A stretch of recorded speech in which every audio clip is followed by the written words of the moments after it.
បងប្អូនប្រកាសជាស្គាល់ហើយនៅស្នាដៃប្រឡោមលោករឿងសារ៉ាម៉ានីដែលបានសរសេរអំពីរឿងរ៉ាវជីវិតរបស់នាដការីរបាំម្នាក់នៅក្នុងព្រះបរមរាជវាំងនៅក្នុងរជ្ជកាលព្រះបាទស៊ីសុវត្ថិនិងរឿងរ៉ាវជាច្រើនទៀតនៅក្នុងព្រះបរមរាជវាំងនិងរាជធានីភ្នំពេញ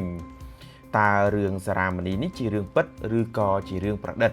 តាមការបង្ហោះផ្សាយរបស់លោកវីរៈវរនីប្រធានក្រុមដំណើរខ្មែរដែលលោកបានដកស្រង់អត្ថបទរបស់លោកកែវរស្មីឧត្តម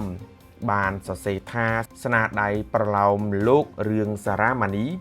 បកប្រែដោយច័ន្ទបុផលប្រឌិតបន្ថែមបញ្ចូលខុសពីច្បាប់ដើមស្ទើរតែ 80% សារ៉ាម៉ានីនិងសារ៉ាម៉ានីតើឯណាទៅជារឿងសារ៉ាម៉ានីពិតតើរឿងរ៉ាវពិតប្រាកដនិយាយអំពីអ្វីតើអ្វីទៅជាសារ៉ាម៉ានី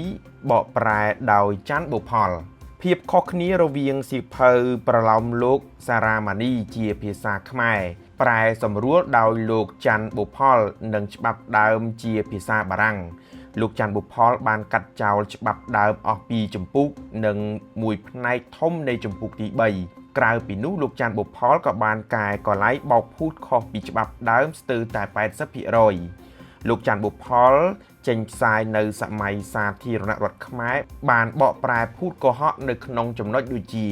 រៀបរាប់អំពីរជ្ជកាលក្សត្រព្រះបាទនរោត្តមនិងព្រះបាទស៊ីសុវត្ថិរៀបរាប់អំពីភាពស្មោកគ្រោកគួរឲ្យខ្ពើមរបស់ព្រះរាជវាំងចតុមុខពេលរាត្រីព្រះបាទស៊ីសុវត្ថិរត់ស្រាតទៅផ្ទុំនៅសួនច្បារព្រះបាទស៊ីសុវត្ថិសហាយស្មន់ជាមួយនឹងព្រះបុត្រីបង្កើតរបស់ព្រះអង្គទាំងនេះមិនមានសរសេរនៅក្នុងច្បាប់ដើមជាភាសាបារាំងទេ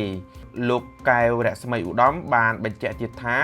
ច្បាប់ដើមជាភាសាបារាំងរៀបរាប់ត្រឹមតែរជ្ជកាលព្រះបាទស៊ីសុវត្ថិតែមួយគត់និងរៀបរាប់អំពីព្រះរាជពិធីថ្វាយព្រះភ្លើងព្រះបរមសពព្រះបាទនរោត្តមសរសើរពីសម្រស់ព្រះបរមរាជវាំងចតុមុខសរសើរព្រះបាទស៊ីសុវត្ថិថាជាក្សត្រឆ្លៀសវៃនិងមានព្រហ្មវិហារធម៌សរុបមកការរៀបរាប់ខុសពីប្រវត្តិសាស្ត្រពិតដែលមិនអាចយកមកធ្វើជាឯកសារប្រវត្តិសាស្ត្របានឡើយ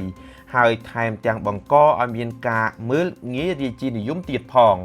បើយោងតាមអត្ថបទបង្ហោះផ្សាយរបស់លោកវីរៈវរនីនៅការបង្ហោះផ្សាយផ្សេងគ្នាកាលពីឆ្នាំ2025លោកប៉ុលវ៉ាន់ឆោម៉ូនីធ្លាប់បានលើកឡើងក្រោយពីបានឃើញឃ្លីបវីដេអូនៅក្នុងបណ្ដាញសង្គម TikTok មួយរបស់បុរសម្នាក់ដែលបាននិយាយអំពីរឿងសារ៉ាម៉ានីនេះលោកក៏បានសរសេរថាខ្ញុំទើបតែអានរឿងសារ៉ាម៉ានីនេះចប់ដែរគឺជាសៀវភៅដែលបកប្រែជាភាសាខ្មែរពុំមានគំនិតដូចគាត់បរិយាយនោះទេប្រហែលជាគាត់ចេះប្រវត្តិសាស្ត្រខ្មែរច្បល់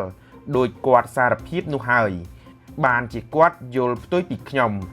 នៅពេលដែលយើងអានប្រវត្តិសាស្ត្រយើងត្រូវសិក្សាអំពីបរិបទពីសម័យដើមពលគឺខ្សែពេលវេលាពីមុននឹងមានរឿងនោះកើតឡើងហើយក្រោយពីរឿងនោះកើតឡើងផងដែរដើម្បីយល់អំពីការវិវត្តនយោបាយហើយអំពីសង្គមនៅក្នុងអត្ថបទបង្ហោះផ្សាយរបស់លោកវីរៈវរនីក៏មានលើកឡើងរបស់មតិរបស់លោកមីសុភីបញ្ញវន្តខ្មែរមួយរូបដែលបានបង្ហាញមតិថាសារ៉ាម៉ានីដើមសរសេរជាភាសាបារាំងនិងសារ៉ាម៉ានីបកប្រែជាភាសាខ្មែរសាច់រឿងរៀបរាប់មិនដូចគ្នាទេខាងបារាំងអ្នកនិពន្ធសរសេរតែអំពីជីវិតផ្សងព្រេងរបស់ជនជាតិបារាំងម្នាក់ហើយជាមួយនឹងតួអង្គនៅក្នុងរឿងភ្ជាប់ជីវិតពិតរបស់នាងសារ៉ាម៉ានីនិងតាក់ទងព្រឹត្តិការណ៍នៅក្នុងរាជវាំងភ្នំពេញបន្តិចបន្តួចចំណែកសៀវភៅដែលប្រែជាភាសាខ្មែរគឺមានអ្នកមានអំណាចខ្ពស់ម្នាក់សរសេរដោយលើកយកអត្ថបទដើមរបស់លោករ៉ូឡង់ម៉ាយ៉ឺមកធ្វើជាវគ្គដើមមិនលើសពី10ទំព័រតទៅទៀតគឺអ្នកនិពន្ធខ្មែរខ្លួនឯងបន្តសាច់រឿងរហូតដល់ចប់ខុសពីសាច់រឿងខាងបារាំងពេលបោះពុម្ពក៏យកឈ្មោះលោករ៉ូឡង់ម៉ាយ៉ឺជាតំណាងនិងបញ្ជាក់ថាបកប្រែដោយច័ន្ទបុផលអ្នកនិពន្ធមិនហ៊ានបង្ហាញឈ្មោះខ្លួនឯងទេដោយបងប្អូនបានដឹងហើយថាលោករ៉ូឡង់ម៉ាយ៉ឺដែលមានភរិយាជានាដការីរបាំព្រះរាជទ្រព្យមានការគោរពចំពោះព្រះមហាក្សត្រខ្មែរយ៉ាងណាតើវិញ្ញាណក្ខន្ធលោកបានសុខទេកាលបើមានអ្នកបំភ្លៃអត្ថបទរបស់លោកតើគ្រួសារចំនួនក្រោយរបស់លោកគិតយ៉ាងណាចំពោះបុគ្គលដែលយកស្នាដៃរបស់លោកទៅក្រឡែកបន្ថែមច្រើនយ៉ាងហ្នឹង សូម្បីតែចំណងជើងក៏ខុសគ្នាពីសំណើដើមផងដែរនោះតើទៅរំពឹងអ្វីទៀតចំណែកឯលោកសុផាន់ង៉ែតលោកក៏បានសរសេរពាក់ព័ន្ធនឹងរឿងសារមណីនេះផងដែរបង្ហោះផ្សាយនៅក្នុងគណនី Facebook ផ្ទាល់ខ្លួនរបស់លោកដោយលោកបានសរសេរថារឿងនេះខ្ញុំធ្លាប់បានអានតាំងពីសម័យលន់នល់ដោយទៅជួលពីតូបលក់សៀវភៅនៅចំណតរថយន្តខាងត្បូងផ្សារថ្មីដែលសប្តាហ៍ថ្ងៃคล้ายជាផ្សារទំនើបសូរិយាធម្មតាឲ្យតែសៀវភៅប្រឡំលោកចេញពីរោងបោះពុម្ពថ្មីកម្រកន្លងហួសពីភ្នែករបស់ខ្ញុំណាស់បើមានលុយក៏ទិញឬជួលអានមួយច្បាប់3រៀលតែបើអត់លុយក៏ទៅសុំអ្នកលក់ឈរអានរឿងសារមណីសរសេរជាភាសាបារាំងដោយលោក Roland Mayer និងបកប្រែកែសម្រួលដោយលោកច័ន្ទបូផលមាននិន្នាការសាធារណរដ្ឋនិយមការប្រែសម្រួលមានទំនោរផ្អែកទៅតាមនយោបាយវាយប្រហាររបបរាជានិយមប្រមាថព្រះចេស្តាព្រះបាទនរោត្តមនិងព្រះបាទស៊ីសុវត្ថិសម័យនោះសម្បីតែរាជវង្សដែលចូលបម្រើរបបលន់នល់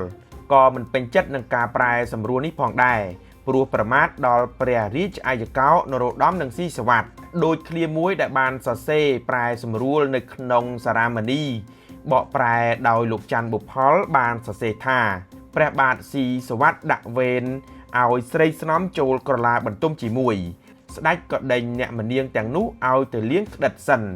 ដែលជាការបកប្រែបែបអាភាសនៅមានកំហុសជាច្រើនទៀតមិនក្រោម 50% នោះទេមានមុខព្រួញបន្ទោសបង្អាប់ស្ដេចនិងនាម៉ឺនហែហោមសម្រាប់អ្នកសាធារណរដ្ឋនិយមពេញចិត្តនឹងស្នាដៃនេះក៏ប៉ុន្តែអ្នកអក្សរសាស្ត្រនិយមមិនចូលចិត្តនោះទេសរុបមកការប្រែសម្រួលបញ្ចេញបញ្ចូលហួសហេតុពេកមិនត្រឹមតែប្រមាថដល់ព្រះចេស្តាព្រះមហាក្សត្រនោះទេសូម្បីតែស្ត្រីភេទក៏អាម៉ាស់មុខមិនស្ទើរដែរប្រិមិត្តក្រោយពីបានស្ដាប់មតិខាងលើរួចហើយប្រិមិត្តអាចពិចារណាបានថារឿងសារមណីច្បាប់ដើមដែលសរសេរដោយលោក Roland Mayer និងរឿងសារមណីដែលប្រែសម្រួលដោយលោកច័ន្ទបូផលតើវាមានលក្ខណៈខុសត្រូវយ៉ាងណាសូមប្រិមិត្តពិចារណាតាមការគួរប៉ុន្តែរូបខ្ញុំវិញក្រោយពីបានស្ដាប់ប៉ុន្មានភាគដែរនៅក្នុងរឿងសារមណីដែលប្រែសម្រួលដោយច័ន្ទបូផលនេះខ្ញុំគិតថាមានចំណុចសរសេរបន្លឺនិងសរសេរភូតផលកុហកជាច្រើនដើម្បីបន្ទប់បង្អាប់របបរាជានិយម